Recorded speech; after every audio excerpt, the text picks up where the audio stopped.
Hey Buns, well, before I talk about anything, I need to address the obvious, and that is that yes, we are in a new room, a new space, and it is a massive upgrade from before. I've updated the lighting setup a little bit, though.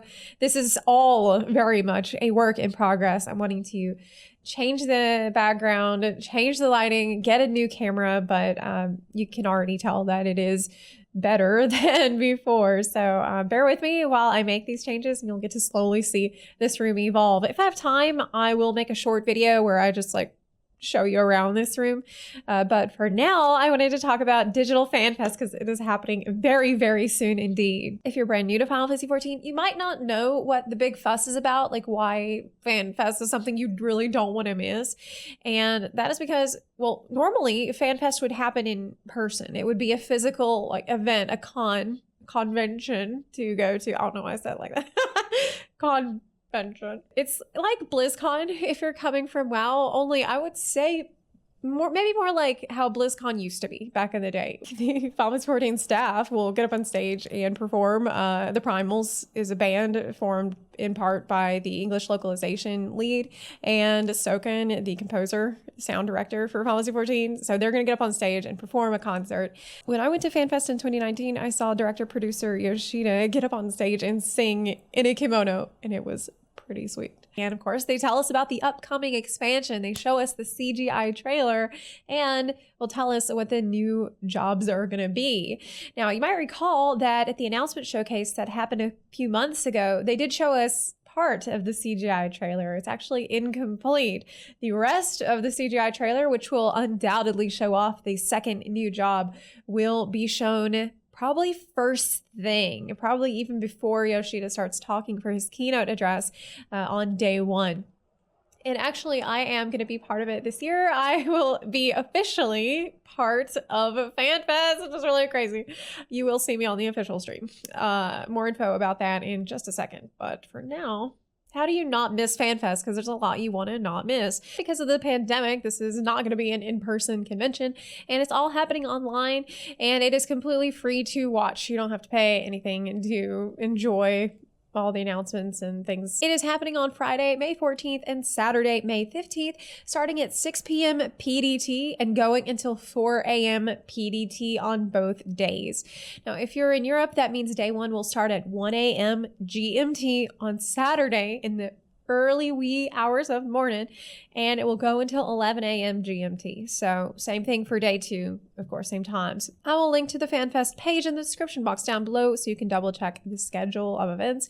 But yeah, I'm going to be getting up at 4 a.m. for this, and I will be restreaming it live. So I mean, at least for as long as I can maintain consciousness, I will be streaming it. Actually, it has just been posted on Lodestone that co-streaming is allowed during the keynote address, but is not allowed for any other stage events. So I will restream the keynote address, but I will not be able to restream any other event. That restriction also applies to the Who Wants to Be a Gillionaire game show event that I will be part of, along with several other content creators. So if you want to watch that, you'll need to do it on the official Twitch page. That's Final Fantasy XIV on Twitch. I am delighted and honored that they would ask me to take part in that. Maybe I'll win a Gillian Gills and I can buy my Vieira at least 14 carats. So yeah, the major announcements are happening on day one, with the keynote being the main, most important thing. Though keep in mind, there's probably going to be spoilers in the keynote and the CGI trailer, as well as spoilers in the live letter that is happening on day two. So watch out for that. If you are brand new to Final Fantasy XIV and you don't know, a live letter is actually something that happens fairly often. It's where Yoshida sits down and tells us what's going to be in the upcoming patch. We are expecting a new patch at the end of the month. That's patch 5.55. And so he's probably going to talk a lot about that and the new zone that's being added with that patch. If you really want to avoid spoilers of any kind, as usual, I will do a live letter recap with the first part of it being spoiler free. You can expect that next week, and it's obviously also going to have the FanFest recap info in there too. I would recommend maybe hopping into my Discord server, as we will have a dedicated channel showing off all the Final Fantasy XIV news with the proper spoiler tags and warnings in place. As for predictions and stuff I want to hear about, I'm terrible at predictions. I'm not even going to pretend Like, these will be good guesses. Like, don't expect that from me. But I think that what we're going to see is at the very beginning, the CGI trailer is going to play. And we're going to see Xenos grab that thing that looked like a weapon hilt in the part of the CGI trailer we've seen before. He's going to get up and he's going to be a scythe. And I said, this reminds me, I had a dream recently where they announced that the new melee job would use foam swords, and I dreamed about Xenos holding this like red foam sword.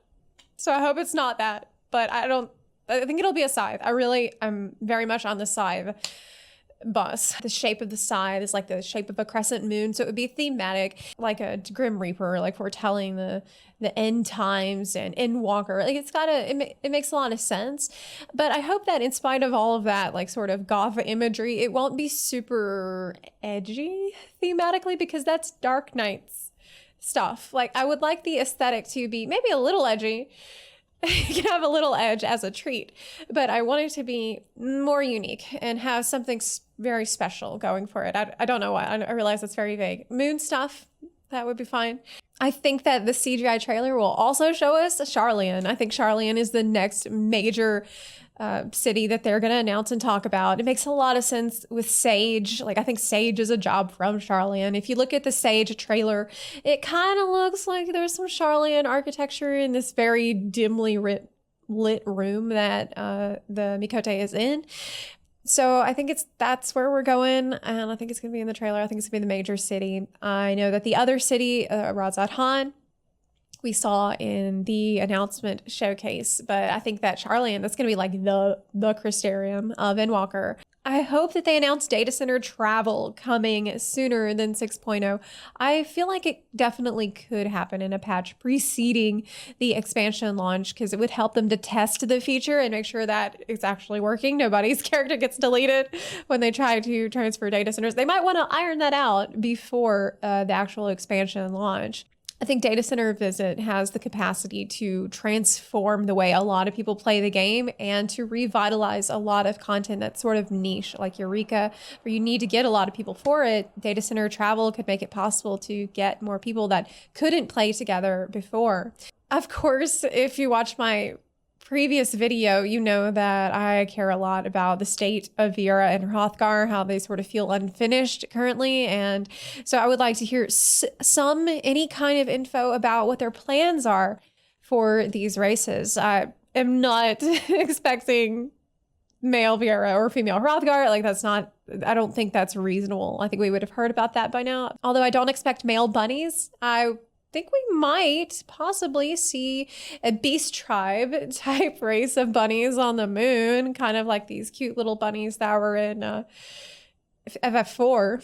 Though honestly, any kind of naming way references I would be delighted by, like cheating way, the 2-timer. I hope to hear something about the Yorha Dark Apocalypse storyline. Like, I feel like this might be wishful thinking, but I was hoping for maybe something a little extra that we might have access to after completing all of the weekly story quests for it. Maybe like a vendor that sells the Emil helmet. I can't believe that's not in the game yet. What happened? Where's the Emil helmet? And also the flight suit, the flight unit. The Alliance raid, we don't know anything about it. All we know is that it's going to be revolved around some old Eorzean lore. So maybe we will, I don't know, burrow into the Mandragora caverns and like take out the Tomato King once and for all. And beyond all those other things, I really would like to hear something surprising, something that we haven't got any hints about, something that's going to come out of left field and we're all going to be like, what? I didn't even know they were thinking about something like that. That's so crazy. I mean, it could be anything, and hopefully not a new limited job, because I'm pretty much over the limited jobs now. I don't think I would be super excited about that, though. I think it's possible they could announce a new limited job. Maybe they'll pull a Heavensward and actually announce a third new job. That would be mind-blowing. I very much doubt it. Like, don't get your hopes up about that. But I think that it would be one of those real nice surprises like I'm talking about. So what are you looking forward to at FanFest? Are you going to watch my panel, the Who Wants to Be a Gillionaire panel? Are you going to watch the live letter? Are you going to be able to watch it at all? Does it start at a stupid time for you, like 4 a.m?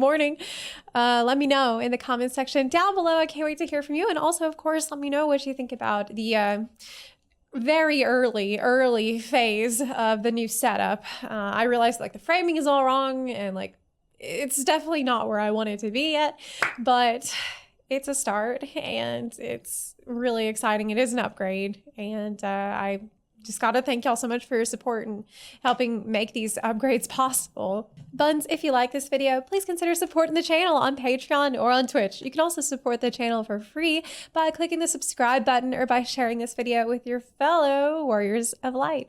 Thank you so much for watching, and I'll see you next time. Bye.